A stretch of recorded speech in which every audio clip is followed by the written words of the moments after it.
Polling ദിനത്തിലെ വിവാദങ്ങൾക്കിടെ UDF-നൊപ്പമാണെന്ന് പറഞ്ഞ് അന്തരിച്ച കോൺഗ്രസ് നേതാവ് VV പ്രകാശിന്റെ കുടുംബം അച്ഛനില്ലാത്ത ആദ്യ തെരഞ്ഞെടുപ്പ് എന്ന മകളുടെ വൈകാരിക കുറിപ്പ് ചർച്ചയാകുന്നതിനിടെയാണ് കുടുംബത്തിന്റെ പ്രതികരണം.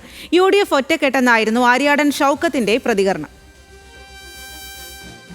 നിലമ്പൂർ ഉപതെരഞ്ഞെടുപ്പിലെ സ്ഥാനാർത്ഥി നിർണയ ചർച്ചകൾ ആരംഭിച്ചതു മുതൽ വാർത്തകളുടെ ശ്രദ്ധാകേന്ദ്രമായിരുന്നു നിലമ്പൂരിലെ മുൻ സ്ഥാനാർത്ഥി VV പ്രകാശിന്റെ കുടുംബം.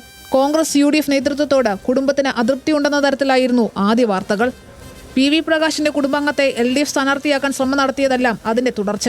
സ്ഥാനാർത്ഥിയെ പ്രഖ്യാപിച്ചപ്പോഴും വിവാദം വീണ്ടും ഉയർന്നു.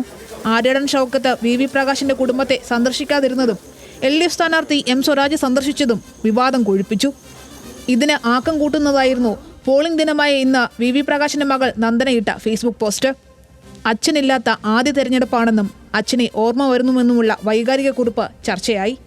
VV പ്രകാശിന്റെ മകളുടെ ഫേസ്ബുക്ക് പോസ്റ്റ് മനോവേദനയുടെ അർത്ഥതലങ്ങളുള്ളതാണെന്നായിരുന്നു CPIM PB അംഗമായ A വിജയരാഘവന്റെ പ്രതികരണം. VV പ്രകാശിന്റെ മകള് ഈ തെരഞ്ഞെടുപ്പ് ദിവസത്തിൽ ഒരു ഫേസ്ബുക്ക് പോസ്റ്റ് ഇട്ടു. UDF സ്ഥാനാർത്ഥിയെ കുറിച്ചല്ല, അതിന് കൃത്യമായ അർത്ഥതലങ്ങളുണ്ട്. വലിയ മനോവിഷമത്തിന്റെ അർത്ഥതലങ്ങളാണ്.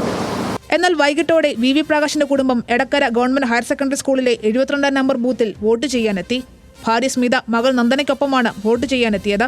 ഞങ്ങൾ എന്നും UDF-നൊപ്പമാണെന്നും ആര്യാടൻ ഷൗക്കത്ത് വീട്ടിലെത്താത്തതിൽ പരാതിയില്ലെന്നും പറഞ്ഞ കുടുംബം നിലമ്പൂരിൽ ജയം UDF-നൊപ്പമായിരിക്കുമെന്നും പ്രതികരിച്ചു. അതെ, തീർച്ചയായും വൈകാരികമായിട്ടുള്ളൊരു ദിനം തന്നെയാണ്. കാരണം കഴിഞ്ഞ നിയമസഭ ഇലക്ഷനിൽ എൻ്റെ അച്ഛൻ മത്സരിച്ച് അതിന് റിസൾട്ട് വരുന്നതിന് 3 ദിവസമാണ് മരണപ്പെടുന്നത്. തികച്ച ഇലക്ഷൻ എന്ന് പറയുമ്പോൾ എനിക്ക് ആ ഒരു ഓർമ്മ തന്നെയാണ് ഉണ്ടാവുക.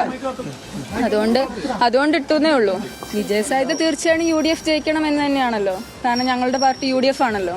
UDF പാർട്ടിയിൽ ഞങ്ങൾ നിൽക്കുന്നിടത്തോളം കാലം ഞങ്ങൾ UDF-ന്റെ കൂടെ നിൽക്കുന്നുള്ള അവരുടെ വിശ്വാസമാണത്.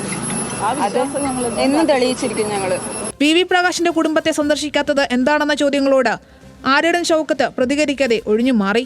എന്നാൽ നിലമ്പൂരിൽ UDF ഒറ്റക്കെട്ടാണെന്നും പറഞ്ഞു. ഇതിൽ നിങ്ങൾ എന്തൊക്കെ ശ്രമിച്ചാലും LDF ശ്രമിച്ചാലും UDF-ൽ ഒരു വിള്ളൽ ഉണ്ടാക്കാൻ കഴിയില്ല. ഉപതെരഞ്ഞെടുപ്പ് പ്രഖ്യാപിക്കും മുൻപ് ആരംഭിച്ച വിവാദങ്ങൾക്ക് ഇതോടെ താൽക്കാലികമായെങ്കിലും വിരാമമായി. ന്യൂസ് മലയാളം, നിലമ്പൂർ.